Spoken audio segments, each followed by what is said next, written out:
Okay, so what I have is a Hermes 3000 and just got it, but the problem is when it's not advancing properly.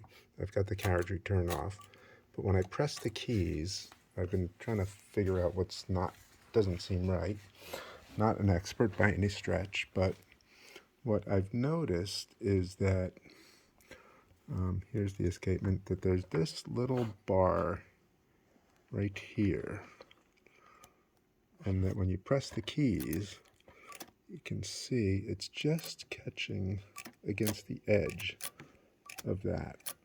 And so it's as if this needs to be lifting up just a tiny bit higher, which I don't know if I can do one-handed, but let's give it a try. Yeah, so if I push down on the other end, now we see that it fits under there, but if I'm not putting pressure on there, it gets stuck right on that edge there. So hoping somebody has some thoughts on to what I need to do to fix that. Everything else is cleaned up, but it's not working right.